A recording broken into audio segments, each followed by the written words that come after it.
Hello guys, welcome to my channel. It's a beautiful day and how are you doing? So if you're watching this particular video, I want to assume that you're probably a student or a recent graduate and you do not have any experience whatsoever, and you're trying to apply for a job but you are stuck in between how to write your CV. So in this particular video, I'll be sharing a lot of content with you, and if you see me looking down, it's just my system, it's just my jotter and all of that, because you need to get the full gist of how to write a CV. So without wasting too much of your time, let's get into the real business. Yeah, first thing is your name is well written on top of your resume, and when you move down you can see the address. You're writing your address, you're not expected to write the number of the place or the street, the particular street where the house is located.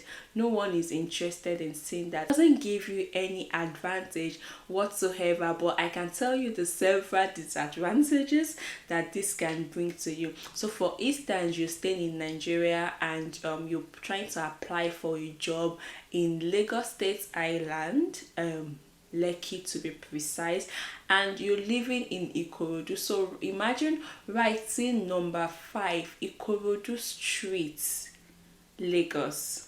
Apply for a job, Lekki Highland. So just at the glance of this, the recruiter is going to have this mindset like, how will this person be able to get to work without arriving late? And that is like giving your recruiter already a reason to even say no to your CV. So the best thing to do is you write the state and the country which you are located in, then you put in the phone number, your email address. And let me tell you this about writing email address: it is better you write your first name, just your surname at gmail.com.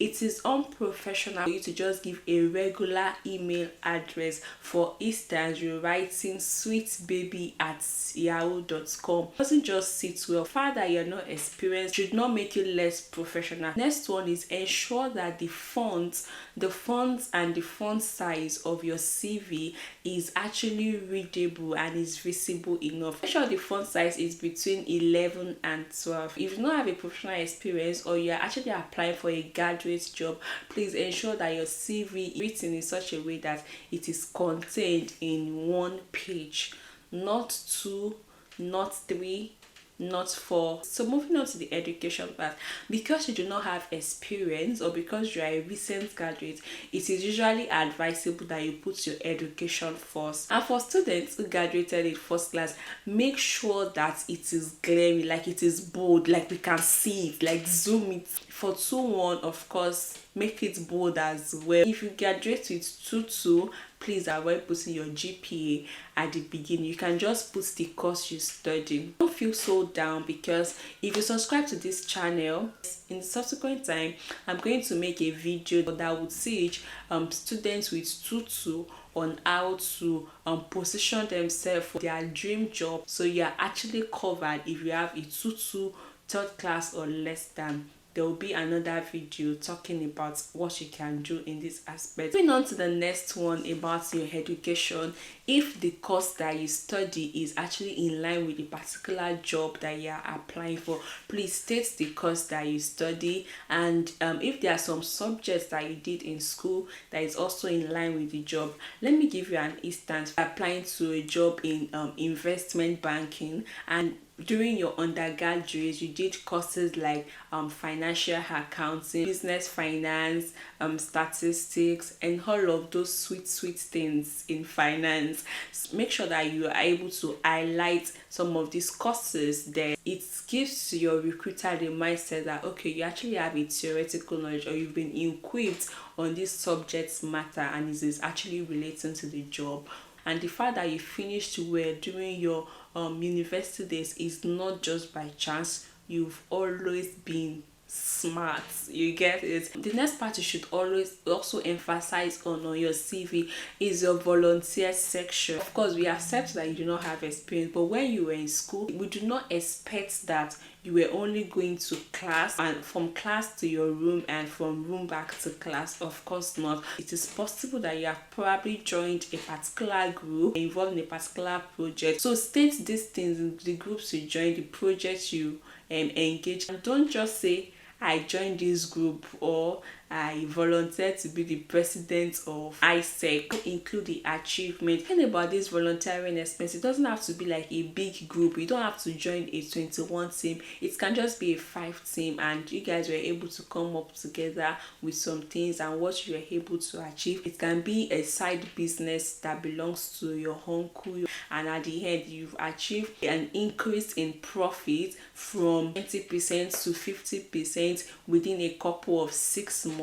So all of these things are things you can just put into your CV as a volunteer job. Just make sure that whatever you are putting in your volunteer section is a little bit related to the job you are applying for. You are trying to apply for a job as an investment banker. I do not expect that you are putting experience of you working in kindergarten, taking care of babies. I expect you to think of something else that you have done, not really something big, but something significant that you have done in that particular line. There is a thing called transferable skills. So there are some skills that you have actually learned in that particular job and you can transfer into the job you are applying for. So those are the things that should be in the volunteer section of someone's CV with no experience. Without dragging that too much, I will just move on to the next one. So include award and certification. If for instance you've been able to sit for a particular exam or a particular training and you completed it successfully, I expect that you are putting all of this in your CV. So for instance, you can see on the CV there professional diploma in human resource management. These are some of the certification I have, and probably during when you are graduating you are given an award of excellence like outstanding performance team lead. Please include all of these award and certification in your CV, because at this time you do not have experience and these are the things that can actually speak for you. The next thing we'll be talking about is include some set of skills on the CV. So at this time I do not expect that you are writing hardworking, diligent on your CV as skills. I understand that you do not have experience, but at the same time I understand that you've actually been interacting and relating with people all the days of your life.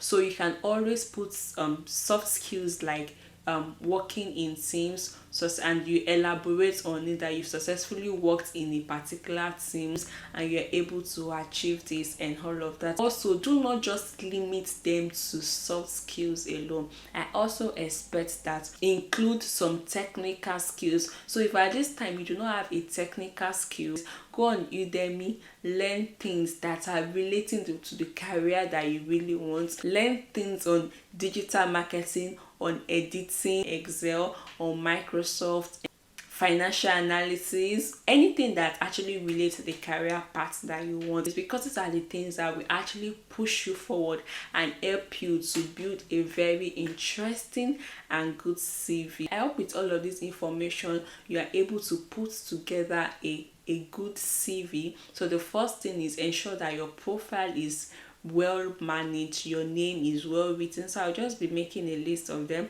Ensure that your name is well written, your address is well stated, the correct font page, education section is boldly written, the volunteering section is well stated, your awards and certifications are included, and your skills are also added. So these are the things that you can put together in your one-page CV and will sell you efficiently and beautifully, just as someone who is experienced. With all of this, I hope you're able to learn something on how to create a good CV for yourself. If you watch this video to this particular stage, I must say well done, and don't forget to click on the like button. And if you've not subscribed, what are you waiting for? Like, what are you waiting for?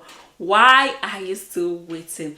Please click on the subscribe button, share with friends and family, and I will also like to inform you that soonest I'll be organizing a training on how to build your CV, how to write cover letter. When this training will be, I can't really say yet, but it's going to be like as soon as time as possible. And the fortunate thing about this training is that it's going to be free for the first set of candidates that actually click on the link on my channel. Look forward to this as we progress in this particular channel. I'm going to be posting this particular link.